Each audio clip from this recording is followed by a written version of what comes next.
Hey guys, welcome back to today's video. Today is Wednesday, July 6th, 2022, and today we're going to be talking about what the polls say about the Senate elections in November 2022. 538 has recently released their forecast for the midterms, in which they show the Republican Party with an advantage to win control of the U.S. Senate. And it's a narrow advantage, but an advantage regardless. However, when you go back to their election day based off of polls alone, it actually gives the Democratic Party a higher advantage and a higher chance at retaining control of the U.S. Senate, giving Democrats a 59% chance at victory. Now, we know from recent elections not to blindly trust the polls, but in this video, we are going to do exactly that. I'm not going to say that I believe these polls to be entirely truthful and entirely accurate, which is why there's a difference between the polls-only forecast and the very complex forecast that 538 has released, which is a culmination of fundraising numbers, past voting history, expert ratings, and a bunch of other factors that go into the estimation and expectation that Republicans do win control. But this 59% number is also something that should not be ignored either, because the Republican lead is just 53% on the complex forecast. This 59% expectation shows that the polls do expect the Democratic Party to win. And if the polls do end up being accurate, as they slightly were in 2018 but were off in 2016 and 2020, there's a possibility that this forecast could actually be correct. And again, I do not blindly trust the polls, but there is something to be said about polls being accurate when Donald Trump is taken off the ballot. When midterm elections occur, where you typically find that at least in recent history, especially in 2018, many of the Senate, House, and governor polls ended up being ultimately very accurate compared to where they were 2 years prior or where they were 2 years later. Now that we're back to a midterm, I thought it would be very interesting to take a look at what the polls are telling us, and it seems to be telling us what we would expect from polls at this point in time. When Republicans are narrowly ahead, there's probably some type of inherent bias for the Democratic Party. Republicans are typically underestimated by polls, no matter what state, no matter where they are. So ultimately, the Democratic Party might have a narrower lead, or a narrow lead at that, when it comes down to the polls, which can be explained by this 59 to 41% chance based off of the light model. Now, looking at a bunch of these states, many of them really don't change. And what I mean by that is that they are the exact same on the classic, deluxe, and light model. They are going to go for one political party or the other, regardless of where it is. For instance, Washington, likely D, makes sense. Oregon, likely D, makes sense. California, likely D, makes sense as well. You take a look at other states, Louisiana, solid R. Alabama, solid R. Arkansas, solid R. These don't change typically based off of complex, classic, or light ratings. So really, we are only going to be focused on about 10 states, 10 Senate seats that are amongst the most competitive, that have some very interesting polls that tell you a very interesting story. Now, the U.S. Senate polls more recently definitely have been favoring the Democratic Party a lot more than you might expect.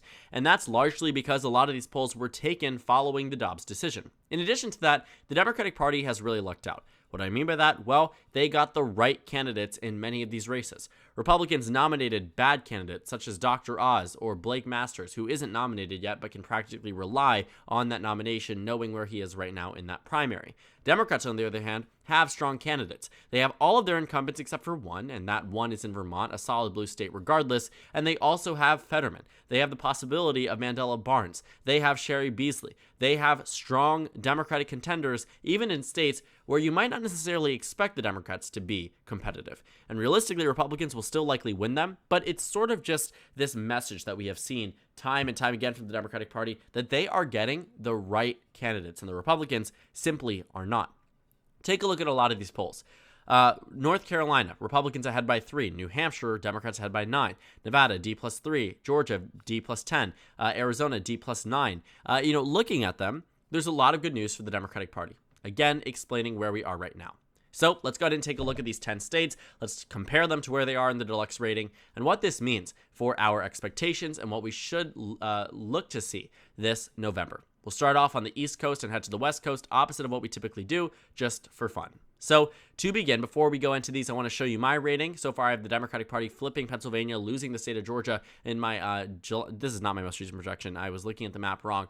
Well, not wrong. It's similar to what my prediction is. I'm going to go ahead and just adjust to where it is now. I need to go ahead and get this updated, so let me go ahead and do that. Republicans narrowly ahead in Nevada, but here's where we are at this point in time. The Democrats narrowly ahead in Georgia, ahead in New Hampshire, win Pennsylvania, lose Nevada, so that flip cancels out. Democrats maintain the majority, win Arizona, they lose Wisconsin. So you're talking about equal losses for the Democratic Party to equal gains. It's 1-1, nothing super significant, but that's what it is, a 50-50 expectation.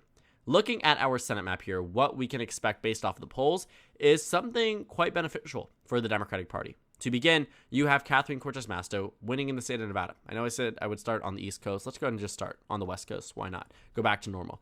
Catherine Cortez Masto wins by a narrow margin. The polls here seem to expect that she wins by about 1.4%. Nothing super substantial, but still a victory regardless. Moving down to the state of Arizona, Mark Kelly has about a 70% chance of victory. That's very strong. 70% is a very high number. That means that you're looking at an expected 5-point victory. That's not something that any people really expect. Most people don't expect there to be a 5-point victory, especially in a state that just 2 years ago went to Mark Kelly by just 2.4%. That's why these polls are slightly unrealistic. It's nothing that you should really expect from the state of Arizona, but it does come into the realm of possibility based off of the polls that have been released. Moving over to the state of Colorado, Michael Bennet has a 73% chance at victory. That's actually surprising as well. And I think this largely has to do with the fact that the polls do indicate a closer race than what even a deluxe forecast is expecting. The deluxe forecast has Michael Bennet winning by nearly 10, whereas Arizona, on the other hand, well, Mark Kelly only wins by less than 2. So some benefits for the Democratic Party, but also some detriments based off of our change in this map. Now, the state of Utah is a state that we rarely would ever talk about, but the polls seem to suggest that there is just a narrow 13-point advantage for Republican Senator Mike Lee against Evan McMullin.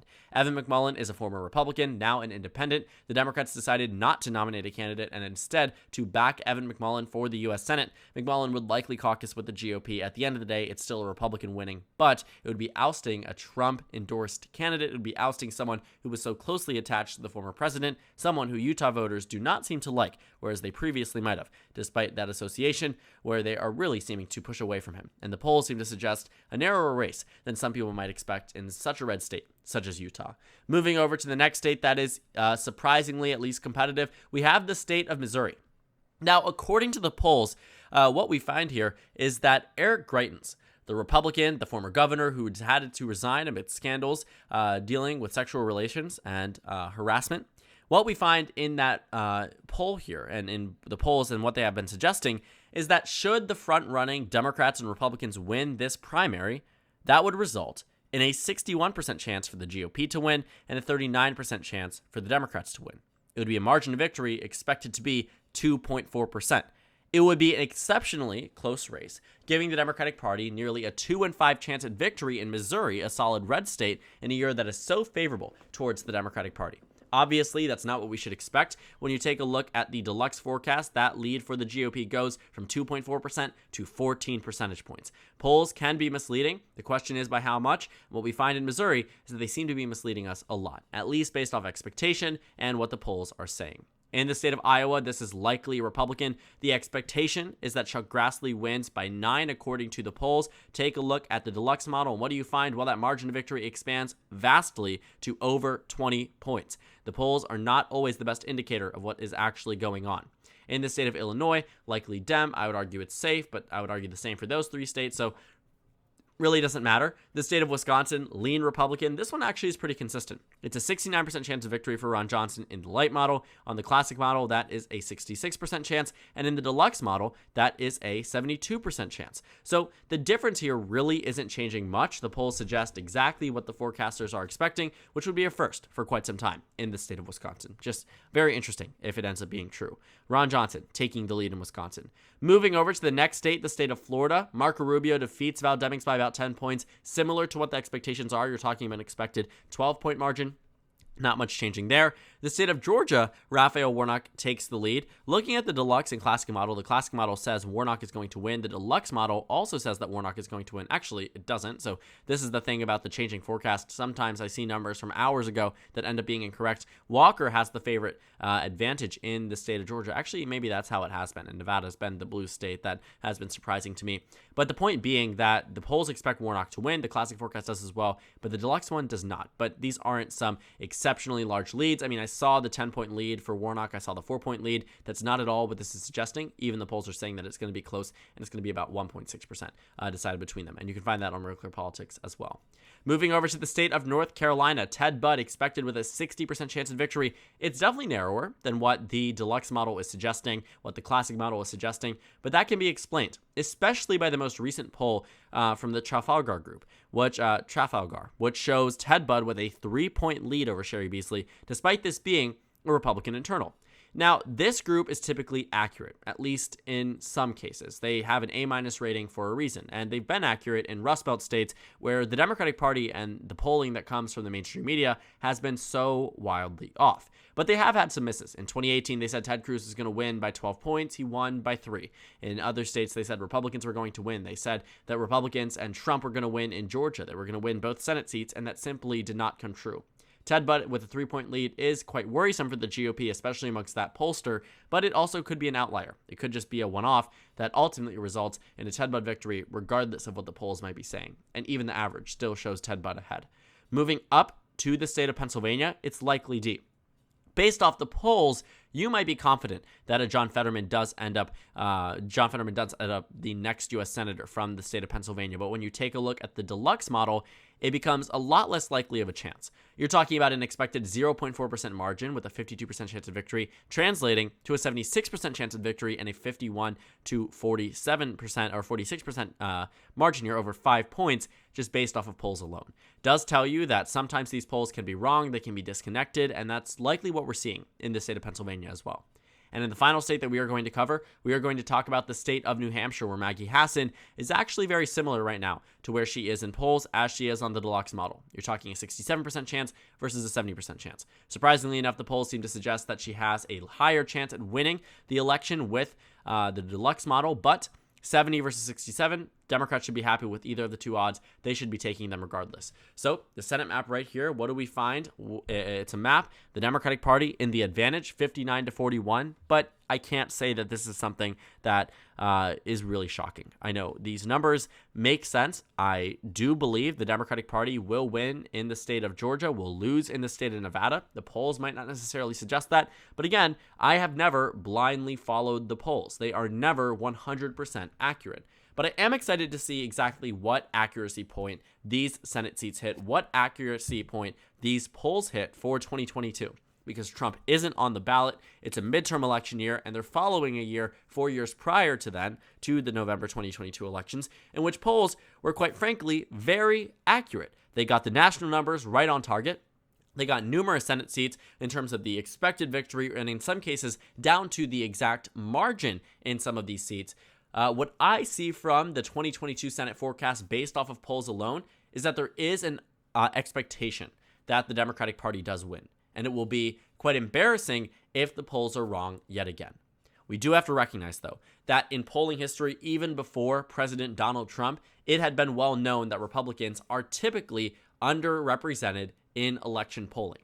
There are some states where that has just been inaccurate, though, where the opposite is true, where Democrats have been the underdogs based off polling. For instance, Nevada. 2020 disproved that slightly, but you see it 18, 16, 14, 12, 10. You typically saw it, you typically found it. And that makes sense because some states have consistent trends. Right now, if the polls are suggesting Cortez Masto is ahead, you might want to bet that she is, but I will also say that I can't imagine a state that voted for Biden by 2.4% is going to be the easiest to win. I also think Adam Laxalt is one of the better GOP candidates out there. I can't say the same about Masters. I can't say the same about Walker, but I can say that about Adam Laxalt. I do think he is a very strong GOP contender for the Republicans. I also think that Joe Lombardo is someone who can accompany him on a potential victory this November election. So looking again, 538 forecast, I would implore you to take a look at this on your own. Take a look at the difference between the deluxe forecast, between the classic forecast, and based off the light forecast. Classic and light are very similar to each other. That really just means that you're taking into account polls, fundraising, and past voting patterns, in addition to other things that 538 hasn't fully explained in this description. That's the classic model. Deluxe just adds in expert ratings. So if you trust the experts, if you trust Koch Political Report, if you trust 538, if you trust Inside Elections, if you trust Larry Sabado's crystal ball, then go for the deluxe model. I think the deluxe model is good. I trust it, but I also do believe the Democratic Party has a narrow advantage. I'm willing to stick with the side that has a 47% chance of victory because this is not some 90-10 situation, not some 80-20 situation. It's still very close. It really could go in either direction, and it will come down to the wire this November. And it's definitely something to take a look at and closely watch for the next couple of months. So thank you guys so much for watching this video. Make sure to comment down suggestions below. Subscribe on the left if you haven't already, and check out the Instagram and Twitter. At the bottom left of the screen, there's also a Discord server for you to go ahead and join. On the screen, there's a video you can watch, and then a playlist for my 2022 Senate election analysis videos. Again, thank you guys so much for watching, and I will see you all later today. Sorry, tomorrow.